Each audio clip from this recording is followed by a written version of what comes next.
Desde menina, eu sonhava com cores. Enquanto minhas amigas queriam ser médicas, professoras ou atrizes, eu passava horas cortando retalhos e costurando vestidos improvisados para as minhas bonecas. Aprendi a mexer na máquina de costura da minha avó antes mesmo de saber fazer uma equação. A moda sempre foi meu refúgio e minha linguagem. Aos 17, comecei a vender roupas pelas redes sociais. Era tudo muito simples. Eu criava combinações, fazia fotos no quintal de casa e vendia pelas mensagens diretas. Meu quarto virou estoque. Mas eu era feliz. A sensação de ver alguém usando algo que eu montei era impagável. E o melhor, o dinheiro que entrava era meu, fruto do meu esforço. Mas a vida não seguiu exatamente o plano. Aos 19, engravidei do Enzo. Foi um susto. Eu ainda estava no primeiro semestre da faculdade e mal sabia como dar conta de mim mesma. Gustavo, que era meu namorado na época, jurou que estaria ao meu lado. Disse que me amava, que construiríamos tudo juntos. E eu, apaixonada, acreditei. Nos casamos às pressas, moramos com a mãe dele por um tempo e logo nos mudamos para um apartamento pequeno, mas nosso. E foi aí que os primeiros sinais começaram. Gustavo, que antes admirava minha criatividade, passou a tratar meu trabalho como uma bobagem.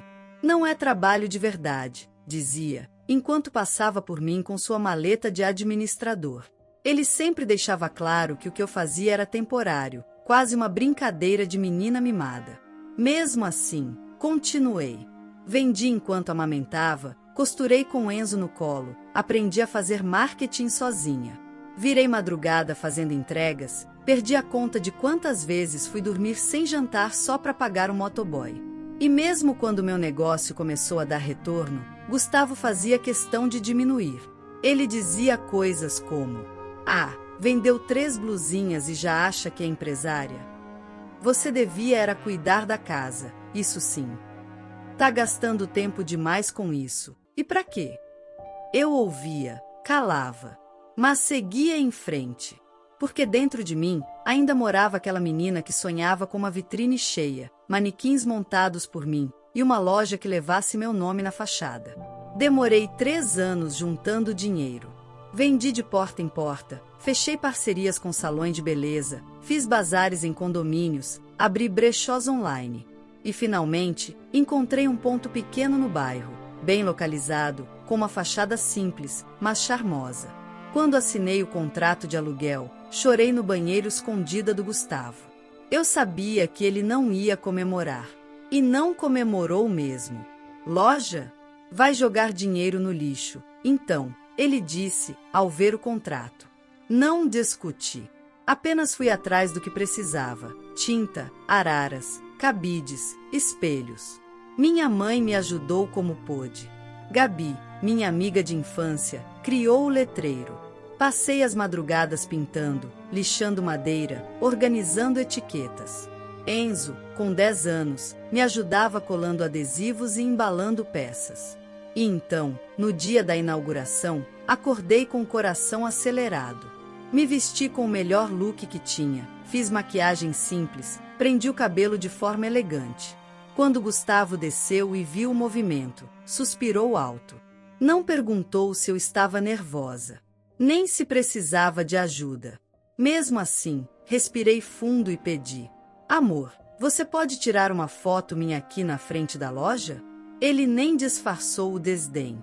Olhou para mim de cima a baixo, sorriu com sarcasmo e disse em alto e bom som: "Tirar foto pra quê? Isso aqui vai falir em um mês mesmo." E saiu rindo alto, mexendo no celular. Meu rosto queimou. Eu senti o ar sumir por um instante. A rua estava movimentada. Enzo apertou minha mão, olhou para mim com carinho e disse: "Mãe, sua loja tá linda." Segurei o choro com todas as forças. Não era só uma frase cruel. Era o resumo de anos sendo desacreditada, diminuída. Era como se ele me dissesse: "Você nunca será suficiente." Mas o que Gustavo não percebeu é que alguém ouviu. Um homem que estava encostado na parede ao lado, tomando um café e olhando para o celular. Seus olhos cruzaram os meus por um segundo. Ele tinha ouvido tudo. E embora eu fingisse que não me importava, minha alma sabia. Aquele momento ia voltar de alguma forma. Entrei na loja com o coração apertado. Enzo me ajudou a posicionar os cabides. Minha primeira cliente entrou 15 minutos depois. Não comprou nada.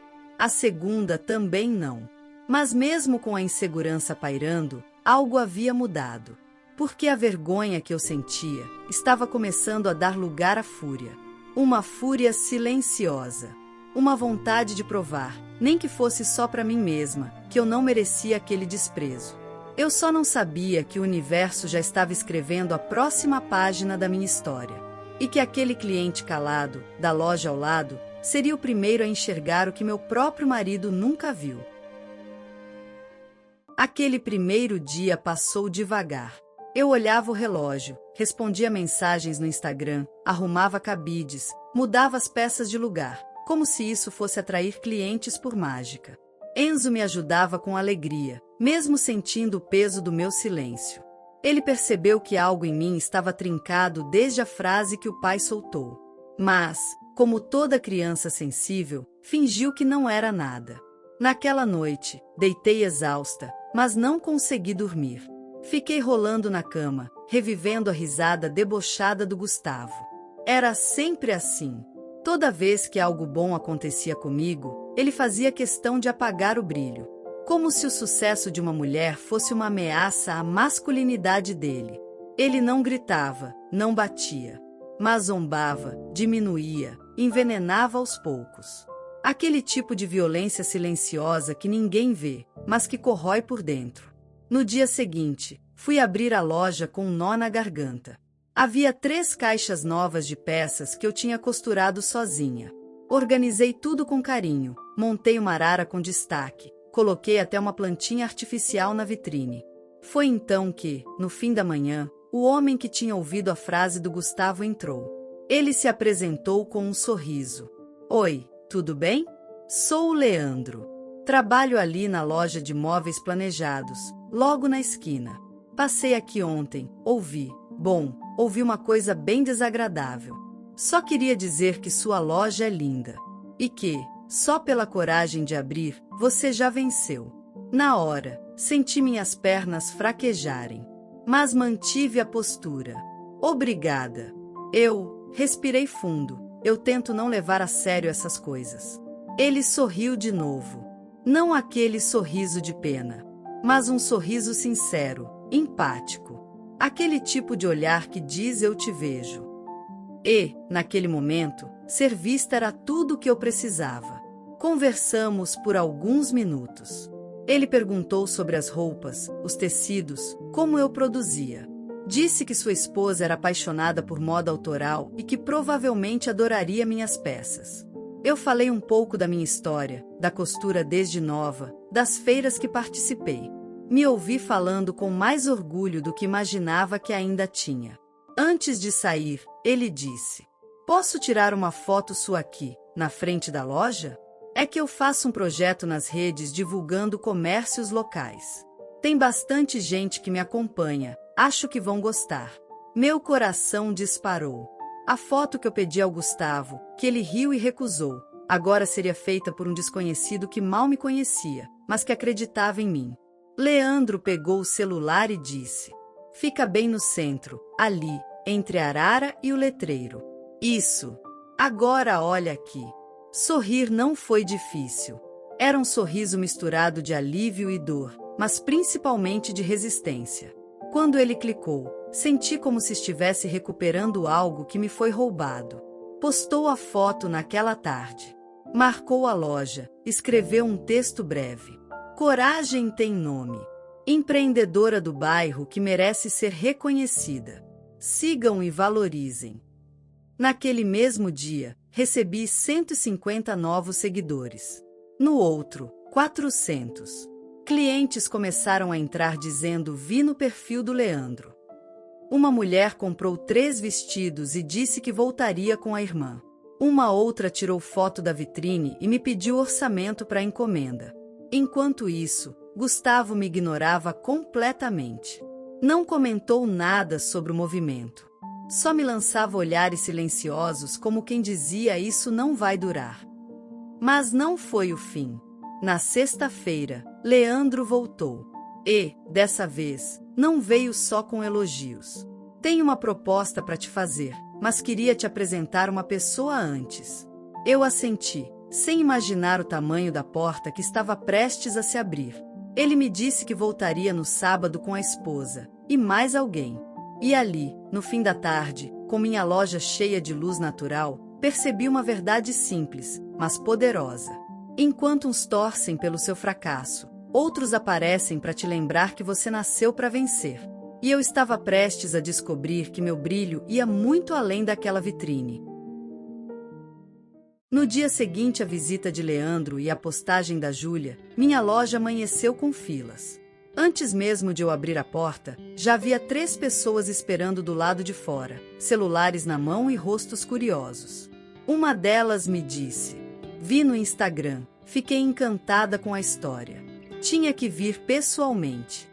Em poucas horas, eu já tinha vendido mais do que em semanas anteriores. E não era só pelo que eu fazia, era pela história que contavam de mim. Pela força que enxergavam onde antes só existia silêncio e dor. Gustavo ficou em casa. Disse que estava cansado. Era como se preferisse fingir que nada estava acontecendo. Mas quando soube que tinham me marcado numa postagem com milhares de curtidas, tentou disfarçar a surpresa. Isso aí é fogo de palha, mulher. Internet esquece rápido. Mas eu já não precisava mais da opinião dele. No fim daquela semana, uma moça do Sebrae apareceu na loja, dizendo que viu meu nome circulando em grupos de apoio a mulheres empreendedoras. Me convidou para uma oficina de capacitação e disse que havia vagas para um programa de aceleração de pequenos negócios. Voltei para casa em êxtase. E nem pensei em compartilhar com Gustavo. No domingo, levei Enzo para almoçar fora, só nós dois. Sentados numa lanchonete, ele segurou minha mão e disse: mãe, agora você tá brilhando. Igual quando eu era pequeno. Aquilo me desmontou, porque eu sabia o quanto tinha apagado esse brilho por anos. Na semana seguinte, as coisas escalaram de forma quase inacreditável. A postagem da Júlia foi compartilhada por uma influenciadora maior, que repostou dizendo: essa mulher criou um império com uma máquina de costura e coragem. Merece o mundo. Ganhei milhares de seguidores. Clientes de outras cidades começaram a fazer encomendas. Precisei contratar uma ajudante, algo que nunca imaginei. E foi aí que recebi o convite mais inesperado de todos. Leandro me ligou dizendo que a marca Semente queria me incluir numa coleção especial de roupas feitas por mulheres em situações de superação. Queriam que eu produzisse 5 modelos exclusivos com minha identidade e fariam toda a divulgação nacional. Chorei tanto naquele dia que mal consegui falar com minha mãe no telefone. Filha, Deus está te devolvendo tudo em dobro. Eu sabia que sim. No meio disso tudo, Gustavo seguiu agindo como se nada estivesse mudando. Quando eu falava com clientes ou resolvia entregas por chamada de vídeo, ele ligava a TV no volume máximo. Quando notava o dinheiro entrando, dava indiretas. Vai lembrar de quem estava do seu lado quando era só máquina quebrada, viu? Mas a verdade era que ele nunca esteve do meu lado. E, aos poucos, até ele começou a entender isso. Numa tarde, enquanto eu fazia uma live mostrando minhas peças e contando como elas eram feitas, Gustavo apareceu atrás de mim, de propósito. Fez um barulho alto com a cadeira e disse: vai falir em 1 mês. Foi como se o mundo congelasse. A live estava com mais de 300 pessoas ao vivo. Eu travei. Mas antes que pudesse reagir, uma enxurrada de comentários começou a pipocar. Quem é esse homem? Que falta de respeito. Seu trabalho é lindo. Não liga para isso. Seu brilho incomoda quem não tem luz. Na hora, uma seguidora me mandou mensagem privada oferecendo ajuda com gestão digital. Outra ofereceu um espaço para workshop. Recebi tanto apoio que a frase de Gustavo virou combustível. No final da live, meu celular não parava. Gente me oferecendo parcerias, convites para feiras e até uma marca de tecidos que queria fechar contrato direto comigo. Naquela noite, pela primeira vez, fui eu quem dormiu no sofá, mas por escolha. Queria silêncio. Queria espaço.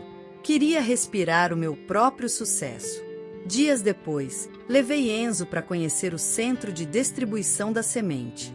Ele viu meu nome numa etiqueta. Me abraçou forte e disse: "Mãe, agora é você que está ensinando para as outras mulheres como levantar." Na semana seguinte, fui chamada para dar uma palestra em um evento de empreendedorismo feminino. Na plateia, dezenas de mulheres como eu, feridas, mas sonhadoras. Contei minha história, sem floreios. Quando falei da frase "vai falir em um mês", a plateia reagiu com murmúrio de revolta. E então uma mulher levantou e disse: "Que bom que ele falou isso. Porque cada mulher aqui vai lembrar da sua força quando ouvirem algo parecido." Gustavo nunca pediu desculpas. Nunca reconheceu o que disse. Mas a vida tratou de deixá-lo exatamente onde sempre esteve, preso à própria arrogância. Hoje, minha loja funciona com 2 funcionárias. Tenho um site próprio, clientes em 4 estados e uma marca que leva meu nome. A mulher que tremia pedindo ajuda virou inspiração. E tudo começou quando um homem debochou e um cliente ouviu. A história de hoje chegou ao fim.